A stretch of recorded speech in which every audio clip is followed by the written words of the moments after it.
5장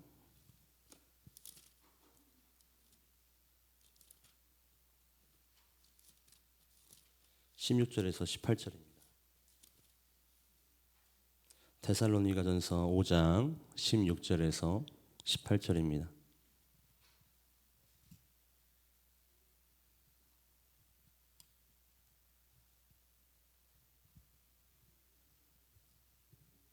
제가 가지고 있는 성경으로 신약 성경 332페이지 있습니다. 데살로니가전서 5장 16절에서 18절입니다.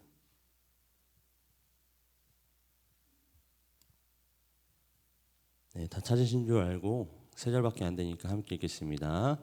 항상 기뻐하라, 쉬지 말고 기도하라, 범사에 감사하라. 이는 그리스도 예수 안에서 너희를 향하신 하나님의 뜻이니라. 아멘. 그 성도의 일상이라는 제목으로 하나님 말씀 나누도록 하겠습니다. 데살로니가 5장은 사실 재림과 관련된 말씀을 합니다. 그래서 우리가 잘 아는 찬양처럼 그날이 도적같이 이를 줄 너희는 모르느냐, 항상 기뻐하라, 쉬지 말고 기도하라, 범사에 감사하라, 이 너무나 잘 아는 찬양이 사실은 데살로니가 5장에 나와 있는 것이죠.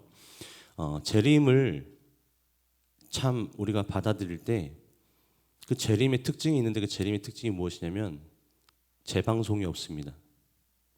재림은 재방송이 없습니다. 한번 일어나면 끝나는 것입니다. 그런데 믿는 자와 믿지 않는 자가 재림을 받아들일 때 공통점과 차이점이 있는데, 믿지 않는 자도 놀라지만 믿는 자도 놀랍니다.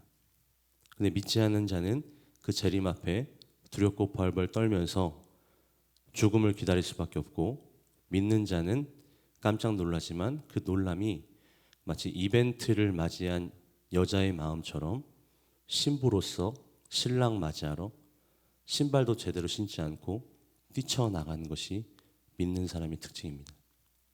오늘 본문을 통해서 우리는 과연 얼마나 재림에 대해서 생각하고 있고 그 재림을 묵상하고 있으며, 더 중요한 것은 믿는 자로서 얼마나 재림을 사모하고 있는가가 굉장히 중요한 질문이라는 것입니다. 우리가 세상 살아가면은 우리 특별히 믿음의 선배님들은 너무나 바쁘고 또 가정일, 집안일, 회사일, 여러 가지 또 교회일 때문에 사실은 나에게 있어서 정말 중요한, 내가 정말 사모해야 할 재림에 대해서 놓칠 때가 많지만, 그렇기 때문에 성경 말씀을 통해서 재림에 대해서 다시 한번 듣게 될 때 우리에게 큰 유익이 있게 되는 줄로 믿습니다. 즉, 내 안에 재림은 사모하고 있는가? 내 안에 재림은 날마다 고대되고 있는가? 날마다 내 삶 가운데 마라나타 마라나타 주 예수여라는 고백이 하루에 한 번 이상은 있는지에 대한 생각이 날마다 있어야 된다는 것입니다. 그래서 사도 바울은 계속해서 데살로니가전서 초반부에 뭐라고 말하냐면, 우리는 빛의 자녀이기 때문에 재림이 도둑같이 임하는 것은 아니라고 말하고 있습니다. 즉, 믿지 않는 자들에겐 어둠의 자녀이기 때문에 재림이 도적같이 임하지만, 믿는 자녀에게는 그래도 재림의 때가 오면 그것에 대해서 일회일비하는 것이 아니라 그것을 대비할 수 있다는 것이죠. 왜죠? 재림이 있다는 걸 알잖아요. 여러분, 이게 성령의 능력 아닙니까? 믿어진다는 게 너무 놀랍지 않으세요? 안양역에 가서 믿지 않은 사람 데려다 놓고 예수님 재림하세요, 예수님 믿지 않으면 우리 멸망의 길로 가요, 예수 믿으세요 하면 모든 사람이 다 받아줍니까? 요즘에 길거리 전도가 어렵죠. 한 전도 유명한 세미나에서는 그렇게 얘기해요. 전도제를 나눠줄 때 청첩장 나눠주듯이 전도하라는 거예요. 다시 말해서 이제 모든 사람을 이렇게 목표로 삼는 것이 아니라 이 관계 전도의 시대가 왔다라는 거죠. 그런데 뭐 관계 전도가 모든 사람이 전도가 너무나 귀하지만, 사실은 구원받을 자만 성령의 영이 임하는 것이고, 그런 자만 하나님을 아버지라 부를 수 있는 것이고, 할렐루야, 그런 자만 재림을 인정하는 것이고, 그런 자만 재림을 기다리고 사모한다라는 것입니다. 그래서 계속해서 강조하는 것은 무엇이냐면, 주님의 재림이 오면 우리 가운데 너무나 커다란 기쁨의 순간이 될 줄로 믿습니다. 초등학교 때 숙제 검사를 이제 할 때가 있고 안 할 때가 있지 않습니까? 근데 제가 숙제를 한 7대3 비율로 했어요. 7이 안 했고 3을 했거든요. 네, 양아치였죠. 근데 이제 숙제를 한 한 날은 숙제 검사가 기다려져요. 그 숙제하지 않은 멸망의 자녀들에게 숙제 검사의 심판이 임하기를 원하고 바라고 기도해요. 그죠? 근데 숙제하지 않은 날은 뭐가 생각납니까? 6월절 어린 양의 피로 6월절이 임하기를 원해요. 제가 이제 옆에 저보다 덩치 큰 여학생이 있었는데 서로 티격태격 싸웠거든요. 초등학교 5학년 때. 남자 담임 선생님은 별명이 만득이었는데 아무튼 중년의 남성이었고.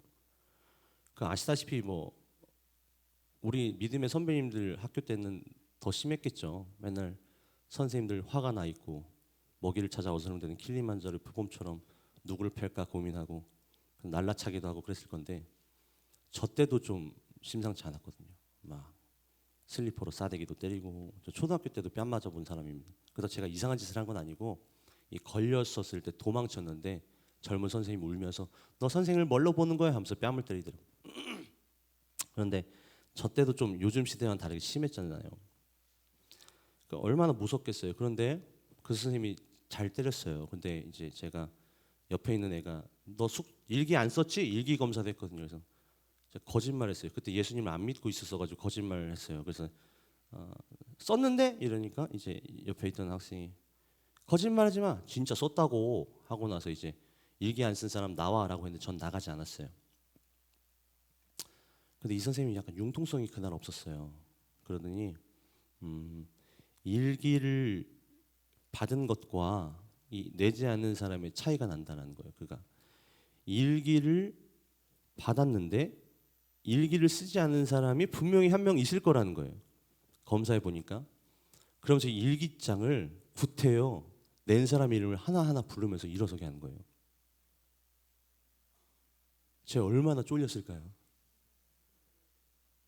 한 명 하면 부르는데 마지막 한 명이 누구예요? 윤동이잖아요. 그때 저는 이제 예수님 제대로 안 믿었는데 제가 이제 살면서 이제 처음으로 기적을 경험한 게 이 선생님이 저를 이제 패려고 막 학생들이 저를 주목하고 넌 죽었다 이제 도살장에 끌려간 어린 양 마냥 이제 기다리고 있는데 갑자기 이제 오른쪽 눈이 부어오르기 시작하는 거예요. 딱 그 시간에 눈병이 걸린 거예요. 할렐루야. 그래서 이걸 전문 용어로 이제 아다리라고 하거든요. 아다리가 맞아가지고 그때 얼마나 눈병이 감사한지 모르는데 제가 그걸 보면서 깨달은 게 있어요.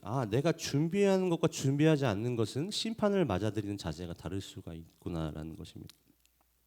내가 정말로 제대로 준비하고 있고 기름을 준비하고 있으면 신랑의 오심을 기다리고 기대하지만 내가 기대하지 않고 이 땅 가운데 묵혀 있고 이 땅이 좋다면 그래서 주님께서 말씀하신 그 요구에 준비되어 있지 않다면 이 땅에 좋사오니 주여 더디 오소서라는 고백을 할 수밖에 없다라는 것이죠. 그렇기 때문에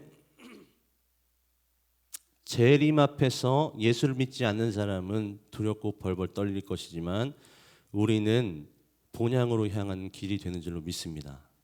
너무나 행복하고 설레는 길이죠. 그래서 저는 지금도 설교하다가 주님 오셨으면 좋겠어요. 아멘이십니까? 예, 주님 오셔서 고통과 절망과 특별히 우리 몸이 아픈 성도님들 얼마나 많으세요. 그냥 다 그 아픈 것들 박살나고 그냥 새 옷 입고 정말 하늘나라에서 행복하게 주님 품 안에 안겨서 찬양만 했으면 좋겠다는 것이 저의 바람입니다. 그런 재림을 준비하면서 그분의 오심을 사모하는 사람의 특징이 무엇입니까? 여러분 성도라 함은 재림을 인식함과 동시에 그 재림을 사모하는 사람인데 오늘 설교의 제목이 뭐죠? 성도의 일상이죠. 성도의 뭐라고요? 일상. 그렇다면 예수를 믿는 사람으로서 재림 앞에서 우리가 가져야 할 제대로 되고 바람직한 일상의 자세가 무엇이냐면 우리가 너무나 잘 알고 있는 이 세 가지라는 거예요. 첫 번째 무엇입니까? 따라해볼까요? 항상 기뻐하라. 다시 한번 항상 기뻐하라. 우리 16절 읽겠습니다. 16절 시작. 항상 기뻐하라. 네, 항상 기뻐하라는 거예요. 여러분 기뻐할 수 있어요 없어요? 있죠. 근데 항상 우리를 부담스럽게 하는 대목이 있어요. 두 글자 뭐예요? 항상. 항상 어떻게 기뻐해요? 솔직히 말해서 좀 이 구절 보면 화딱지를 하지 않습니까? 아니 내가 살아가다가 기쁠 수도 있지만 내 자식이 사고 치거나 뭐 그런 일 없겠지 내 남편이 사고 치거나 이러면은 어떻게 기쁠 수 있겠어요? 다시 말해서 여러 가지 상황에 지배를 받을 때가 있습니다. 그런데 사도 바울이 구테여 옆에 항상이라는 말을 붙인 이유는 바꿔 말하면 상황과 환경에 지배받지 않는 기쁨으로 항상 살아가라는 뜻이에요. 뭐라고요? 항상이 붙어 있는 이유는 무엇이냐면 상황과 환경에 지배받지 않는 기쁨을 갖고 항상 기뻐하라는 뜻이라는 거죠.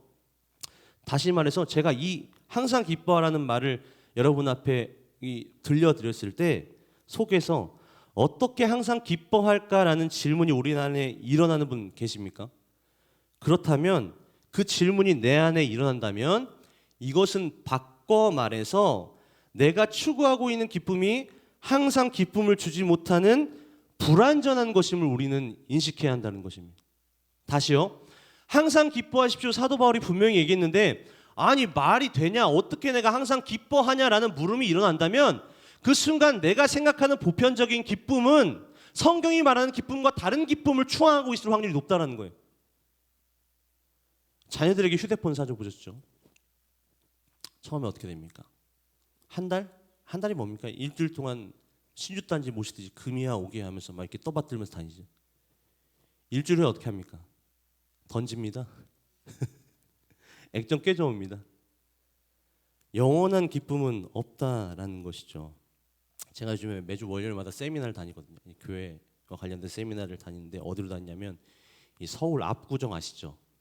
그 압구정 위로 올라가다 보면 서울숲이 있는데 굉장히 핫한 곳이거든요. 이 서울숲에 뭐가 있느냐? 그 이수만 씨가 설립한 SM 엔터테인먼트 있잖아요. 막 넥스트랩 이런 거. 넥스트랩 죄송합니다. 네, 그 제가 좋아하는 에스파라는 그룹도 있고 아무튼 젊은 애들이 너무 좋아하는 아이돌 그룹들이 있는 회사예요. 그리고 홍대나 이태원에서 놀던 젊은이들이 그 서울숲으로 몰려오기 시작했는데 왜냐하면 그 가게 개성이 있습니다. 감성이 있고요. 이게 어느 정도로 제가 깜짝 놀랐냐면 제가 최근에 세미나 때 들은 건데 서울숲에는 법적으로 프랜차이즈가 들어올 수 없대요. 서울숲에는 스타벅스 이런 것들이 못 들어온대요. 그러니까 획일화된 어떤 감성이 아니라 각자 창의성이 있는 가게 점주가 와서 어떻게든 젊은이들의 이목을 끌기 위해 차린 가게가 수많이 있는데 어떻게 젊은이들이 찾지 않을 수 있겠어요. 그런데 굉장히 잘생기고 예쁘고 멋진 사람들이 유독 많아요. 한 번 있잖아요. 어제 저녁에 오는데 그 월요일날 저녁에 오는데 제가 오징어 같다는 생각이 들었어요. 내 고향은 부산이 아니냐 노량진 수상시장인가 막 이런 정도로 주변에 너무 잘생기고 얼굴이 이만하고요. 옷도 잘 입고요. 이게 뭘까 싶어서 제가 이제 생강 기간에 미친 척을 하고 막 옷을 비싸게 주고 샀어요. 그 제가 옷을 정장을 되게 좋아하거든요. 교복 같아요. 그러니까 막 새로운 옷을 안 사도 되잖아요. 제가 옷을 사면 한 3, 4년에 한 번씩 사거든요. 그러니까 얼마나 옷에 관심이 없는 사람인지 알겠죠. 근데 이제 이 하드웨어는 고칠 수가 없으니까 이 소프트웨어로 어떻게 해보자 이래가지고 근데 그 20만 원을 들여서 그 왜 메이커 중에 왼쪽에 말이 있고 그 위에 탄 사람이 막 지팡이 들고 다니는 메이커 있어요. 그거를 이제 세 장을 샀는데 엄청 싸게 산 거거든요. 인터넷이라고. 근데 보니까 품질이 좀 약간 별로야. 싫은 나가고 보니까 인터넷에 이 정품이 아닐 확률이 높대요. 또 비참해지는 거죠. 짜증나서 제가 모아둔 돈을 많이 안 쓰니까 저는 들고 평택 애경백화점 폴로 매장 갔어요. 원래 남방 제가 입는 거 비싸야 3, 4만 원짜리인데 7만 원짜리 그 피 모사의 남방을 산 것도 되게 플렉스한 거잖아요. 세 장이나. 근데 인터넷으로 7만 원인데 매장 가니까 얼마인지 아세요? 18만 원이었어요. 두 장을 샀어요. 이 열등감이 해결되나 안 되나 한번 보려고 실험해 보려고 진짜 만족감이 생기나 안 생기나 이 만족감이 영원히 가나 안 가나 실험해 보려고 첫째 날 못 입었어요. 내 삶에 너무 과한 옷인 것 같아서 어제 입었거든요. 청남방 말이 이렇게 웅장하게 뛰어오고 있는 셔츠를 어제 입었는데 권사님들이 목사님 왜 이렇게 젊어 보이세요 막 이러고 청년들도 왜 이렇게 영하게 입으셨어요 이러고 요런 게 옷을 산 사람들의 마음인가 이런 생각이 이제 흡족해 하고 있는데 사역 마치고 이제 저녁에 집에 가서 세탁기에 넣었거든요. 기쁨이 사라지더라고요. 영원하지가 않더라고요. 그 비싼 난방. 그래서 한 난방은 택도 안 떼고 있어요. 반품하려고요. 영수증도 안 버렸어요. 제 주제에 18만 원이 많이 나와요. 저는 18만 원을 진짜 많이 배웠어요. 아, 내가 추구하는 것들이 진짜로 한정적이구나. 그래서 그 순간 주님께서 저에게 뭐라고 말씀하셨냐면, 따라해볼까요? 진정한 만족에는 비교가 없어. 다시 한번 바꿔서 비교하면 진정한 만족을 얻을 수 없어. 오늘 새벽 예배 오신 분들 기억나시죠? 비교가 우리 인생을 망친다니까요. 그죠? 우리가 기뻐하지 못하는 상황과 환경에 지배받는 그 기쁨은 비교로 인해서 생겨난다니까요. 내 아들이 누구보다 좋은 대학을 갈 때, 좋은 점수를 맞을 때, 근데 영원하지 않죠. 내가 누구보다 좋은 핸드폰을 가지고 있을 때 영원하지 않다라는 사실입니다. 그래서 저는 실험해봤고 피를 봤죠. 자,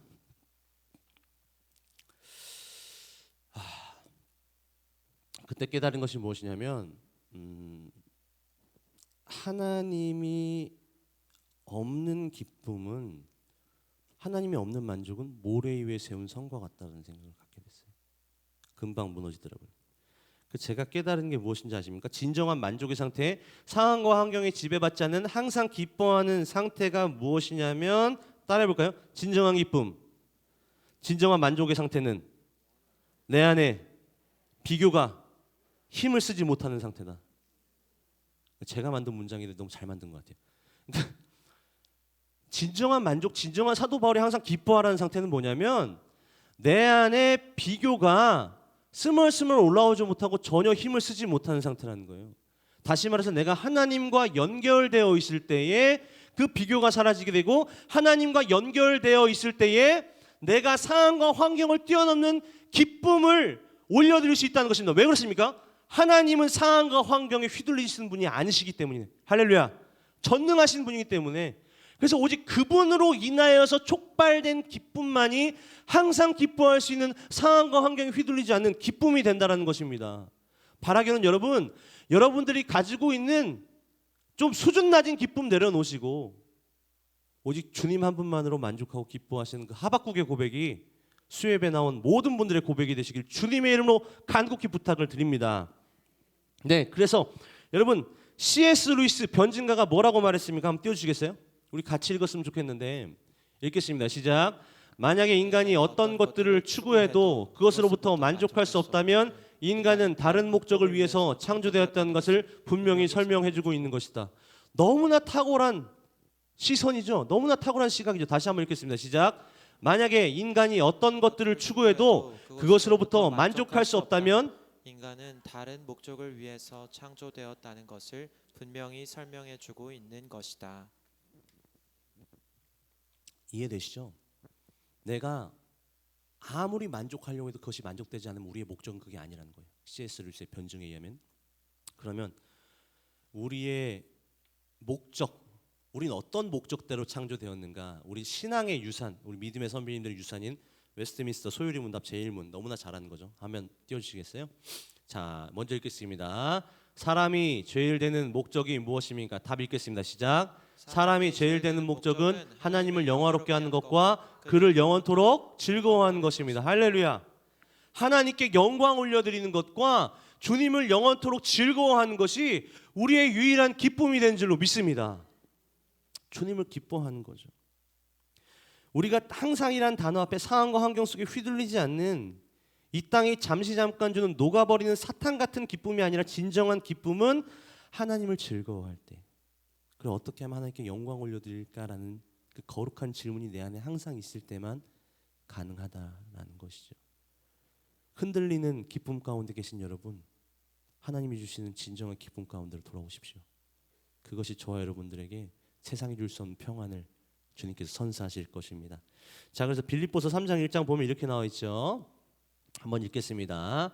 시작. 끝으로 나의 형제들아, 주 안에서 기뻐하라. 너희에게 같은 말을 쓰는 것이 내게는 수고로움이 없고 너희에게는 안전하니라. 어디서 기뻐하라고요? 주 안에서. 여러분, 근데 사도 바울이 기뻐하라라고 말할 수 있는 상황입니까? 이 무슨 서신이에요? 감옥 서신이잖아요. 깜빵이라고 할 뻔했어요. 감옥 서신이잖아요. 좀 목사 대신 교양 있게 감옥 서신이지. 감옥 서신. 감옥에 갇혔습니다.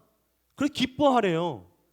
상황과 환경은 말이 안 됩니다. 그런데 사도 바울이 기뻐할 수 있는 이유는 무엇입니까? 어디 안에서? 주 안에서. 다시 말해서 정리하면 내 기쁨이 상황과 환경이 좌지우지되고 항상 어떻게 기뻐할 수 있냐라는 물음을 내 안에 갖고 있다면 내가 주 안에서가 아니라 주 밖에서 있을 확률이 굉장히 높다는 거죠. 다시금 여호와께로 돌이키십시오. 진정한 기쁨을 사모함으로 말미암아 정말로 주님의 재림에 합당한 성도의 일상을 살게 되시길 간절히 바라곤 합니다. 제가 목사 안수 받을 때 참 의미 있었던 것은 일단 첫 번째로 울컥했던 건 담임 목사님이 그 말씀하셨어요. 목사 가운 입혀주실 때 뭔가 고생했다, 힘내라, 멋지다 이런 말씀하실 줄 알았는데 무거운 짐이다 이러시더라고요. 묵직하더라고요. 진짜 무겁고 덥고. 그래서 제 머릿속에 이제 간절히 막 떨림이 느껴지잖아요. 너무 감격스러웠어요. 교회 어른께서 이 가장 낮고 낮은 저 같은 사람을 위해서 이렇게 체력을 쓰면서 기도를 해주신다니 너무 감격스럽고, 두 번째 감격스러웠던 거는 제가 설교 때 가끔 언급한 한성희 목사님께서 오셨거든요.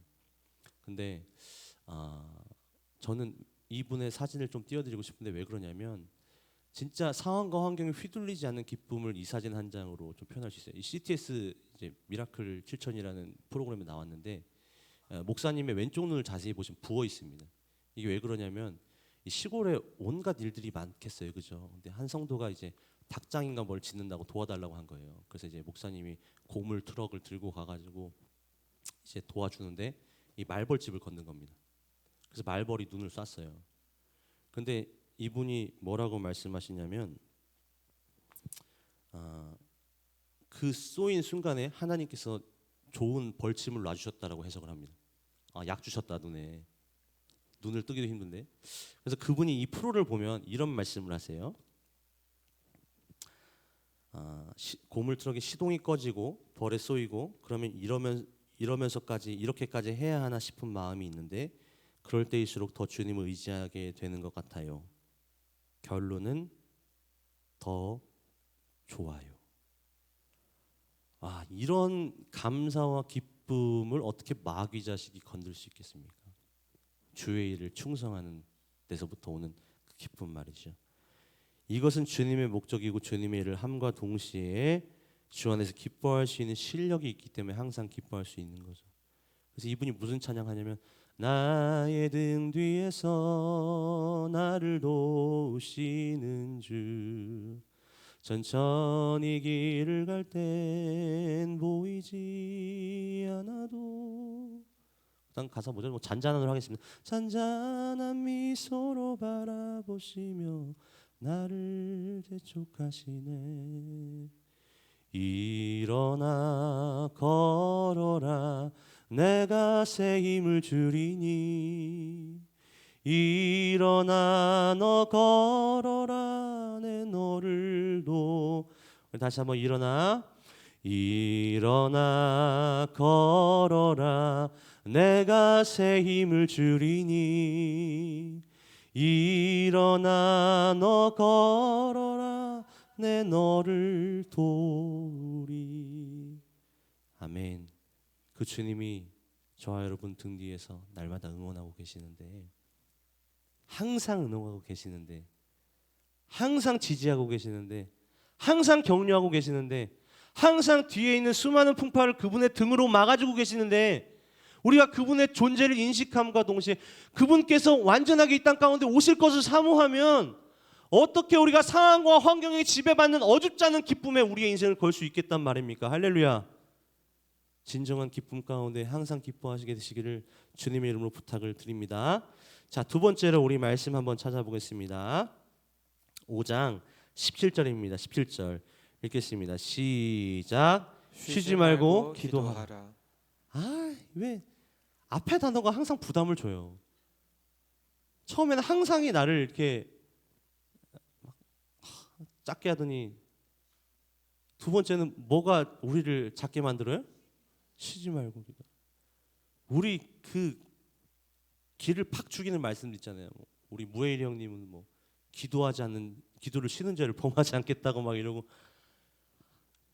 근데 기도하라라고 하면 되는데 쉬지 말고 기도하라라고 말씀하는 거예요. 근데 여러분 이 본문을 보면 원어를 보면요. 이게 나의 모든 일상을 다 내려놓고 기도하라는 게 아니에요. 이 신대원에 가면 공부파가 있고 기도파가 있거든요. 이 공부파는 하나님 의지 안 하고 이제 공부만 하고 이 극단을 조심해야죠. 기도파는 공부 하나도 안 하고 기도만 둘 다 잘못됐죠. 그러니까 쉬지 말고 기도하라는 것이 모든 것을 다 내려놓고 기도하라는 말이 성립되면 이거는 잘못된 해석입니다. 여러분 쉬지 말고 기도하라라는 이 뜻의 원어를 보면 밑바닥까지 이르도록 멈추지 않는이라는 뜻을 갖고 있어요. 밑바닥까지 이르도록 멈추지 않는. 그렇기 때문에 나의 모든 깊은 곳에 어떠한 고난과 내 밑바닥의 슬픔과 아픔과 좌절, 여러분 정말 힘든 건 경험해 보면 제가 청년들이랑 나눌 때도 경험하는 건데 기도가 안 나올 때가 있어요. 신음도 안 나와요. 저희 아버지가 저희 어머니 돈 없다고 때릴 때 제가 말씀드렸죠. 교회 가서 누워 있는데 다른 세상이었다니까. 금요기도 때 막 징가징가 나의 등 뒤에 사고 있는데 저는 제가 그 찬양한다고 해서 우리 부모님이 갑자기 화해할 거 아니잖아요. 그래서 아무도 없는 우리 권사님들 계시는 2.5층 예전 교회에서 가가지고 누워서 천장만 바라보면서 뭐 했는지 아세요? 하나님 살려주세요. 하나님 도와주세요. 왜 저는 이런 가정에 태어났습니까도 안 나와요. 그냥 천장 보면서 이렇게만 1시간 2시간 있었다고요. 그런데 사도 바울의 이야기는 뭐냐면 시면에 있는 그런 끔찍하고 괴롭고 안타까운 고통이 내 안에 있을지라도 기도를 멈추지 마라. 이런 삶을 살라는 거예요. 기도가 나오지 않고 탄식이 나오지 않고 숨이 턱턱 막힐 때라 할지라도 기도를 멈추지 마라. 내 앞에 상황이 마음을 녹여도 원망치 마라. 너의 입을 지켜라. 저들은 너의 입을 보고 있다. 저들도 너의 입을 보고 있지만 따라볼까요? 하나님도 나의 입술을 보고 계신다. 아멘이십니까? 더 크게 아멘이십니까? 그 믿음 가지고 기도하는 거예요. 기도할 수 없는 상황 가운데서도 내가 쉬지 말고 기도하는 거예요. 더 나아가서 또 다른 뜻이 있는데 일상에서 날마다 하나님 인식하면서 기도하는 거예요. 우리가 시간을 떼가지고 정말 무릎 꿇고 기도하는 거 너무 중요해요. 전 제일 중요하다고 생각해요. 시간을 떼서 기도하는 거. 그러나 그러지 못할 때가 있잖아요. 저는요 버스 탈 때도 하나님이랑 대화해요. 하나님 나 같은 게 어떻게 목사가 됐죠? 하나님 청년에 이런 아픔이 있는데 어떻게 해야 되죠? 해줄 말이 없는데 하나님 어떤 청년이 어떠한 고민이 있다고 만나자고 하는데 제가 나보다 더 많이 배웠어요. 내가 무슨 말을 해줄까요? 일상에서도 기도한다고요. 그 기도를 왜 합니까? 주님 살아계시니까. 주님 나의 등 뒤에 계시니까. 반드시 재림하실 거니까. 그렇기 때문에 우리는 쉬지 말고 기도할 수 있다는 것입니다. 자, 마지막으로 우리 18절 한번 읽겠습니다. 18절 읽습니다. 시작. 범사에 감사하라. 이것이 그리스도 예수 안에서 너희를 향하신 하나님의 뜻이라. 바울은 감사해야 할 모든 일 때문에 이 또 부담스러운 단어. 그냥 감사해라. 그냥 감사할 때 감사해라. 그러면 주님이랑 저랑 이제 어색해지지 않고 깔끔하게 끝나는데 모든 일에 감사하라는 거죠. 네, 여러분 이것도 간단합니다. 내 감사가 상황과 환경에 휘둘릴 정도의 낮은 수준의 감사면 범사의 감사가 불가능하지만 내가 주님 한 분만으로 만족하고 주 안에 있으면 우린 뭘 해도 감사할 수 있습니다. 마치 말벌에 쏘였어도 하나님께서 내 눈에 약을 베푸셨다라고 말했던 그 막 하하하하 이렇게 웃어요. 말벌 쏘였는데 청년들도 그거 보고 하하하 웃더라고요. 말이 안 되는 거죠. 그래 주 안에 있으면 모든 것이 감사라는 거죠. 제 다큐를 보다가요, 그 어떤 불치병에 걸렸는데 어떤 분이 그런 말씀하시더라고요. 이 루게릭병에 걸렸는데 이 구두 닦기 하던 목사님이었어요. 이제 우리 해외 안타까운 우리 친구들 돕는다고 이제 구두 닦기를 하는데 새벽 예배 있으니까 우유 배달을 못 하고 또 폐진 어르신들 주어야 되니까 구두 닦기 자기 잘했으니까 하는데 루게릭병이 왔어요. 근육이 굳는 병. 지금 뭐 살아계신지 안 살아계신지 모르겠는데 이 차인표 롤모델이라고 한번 소개된 적이 있거든요. 근데 그분이 한 번은 말을 어눌하게 해서 사모님이 통역해 주셨는데 제가 몇 년 전에 찾아보니까 그때가 저한테 최근이었죠. 그때는 이제 몸이 안 움직여서 키보드로 이제 하더라고요. 그분이 뭐라고 고백하냐면 루게릭병이 고작 10원이라면 주님의 구원은 1억입니다. 이렇게 표현하더라고요. 와, 이게 범사에 감사하는 삶이구나. 내가 어떤 상황과 환경에 매달리지 않는 것이구나. 또 그런 고백 본 적이 있어요. 죽을 병에 걸린 한 자매가 뭐라고 고백한지 아십니까? 나의 죽을 날을 알려주셔서 감사합니다. 와, 이거는 진짜 주님의 그 새하늘과 새 땅을 인식하지 못하고는 절대로 할 수 없는 고백이죠. 여러분, 범사에 감사할 수 있는 이유는 무엇입니까?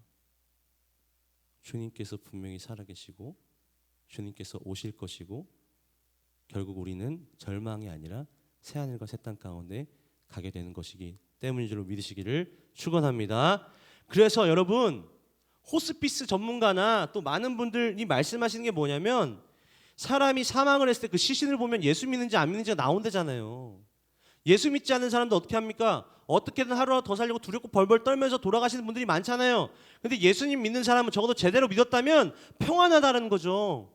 왜 그렇습니까? 믿지 않는 사람들에게는 죽음이 종착역이지만 믿는 자들에게는 죽음이 주님의 재림이 환승역인 것을 믿으시길 축원합니다.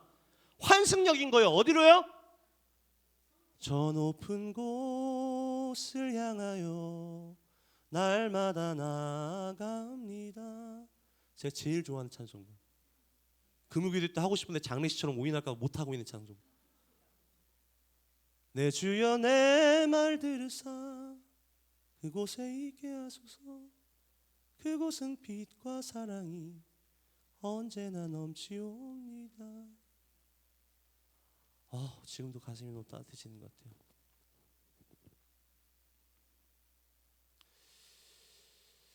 말씀을 정리하겠습니다.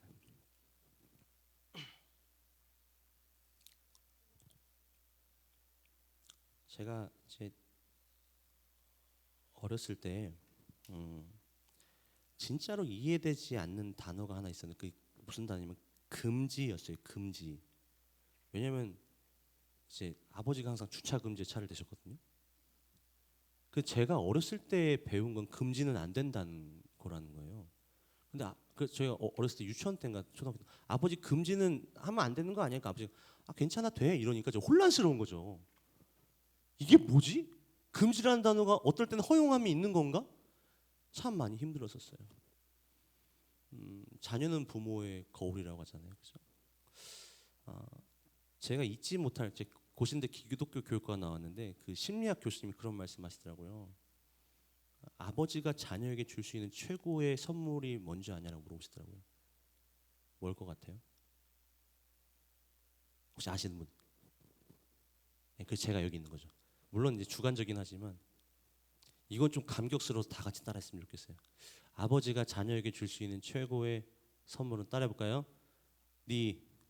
따라해볼까요? 너의 엄마를 얼마만큼 사랑하는지 보여주는 것이다. 너무 여운이 남았어요. 그러면 우리 권사님들은 자녀에게 주신 최고의 축복이 뭘까요? 선물이 뭘까요? 너의 남편을 얼마나 존경하고 존중하는지를 보여주는 것이다. 야, 내가 너 때문에 네 아빠랑 같이 사는 거야. 이런 말 하면 안 된다는 거죠. 화 있을진저. 안 된다는 거예요. 제 딸이 배워요. 보고 배워요. 제가 아내를 대하는 것을 똑같이 보고 배워요. 제가 왜 말씀드리냐면 엄마, 아빠 교회에서 항상 기뻐하라며. 엄마 왜 예배드리고 이렇게 성이 났어? 엄마 쉬지 말고 기도하라며. 근데 기도 안 하고 전화기만 붙들고 있어. 엄마 범사에 감사하라며. 왜 예배드릴 시간에 집에 있어? 다 자녀들이 보고 배운다.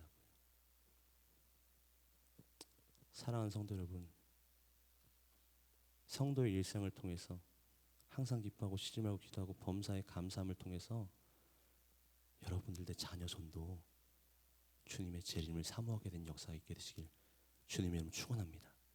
더 나아가서 여러분의 자녀들도 항상 기뻐하고 쉬지 말고 기도하고 어떠한 상황과 환경을 뛰어넘는 범사에 감사하는 삶 살게 되시기를 주님의 이름으로 축원하고 또 축원합니다. 이 시간 찬양할까요? 우리가 간절히 사모해야 할, 우리가 간절히 바라야 할 그 찬양 우리 주님 앞에 올려드리며 나아가겠습니다. 마라나타 마라나타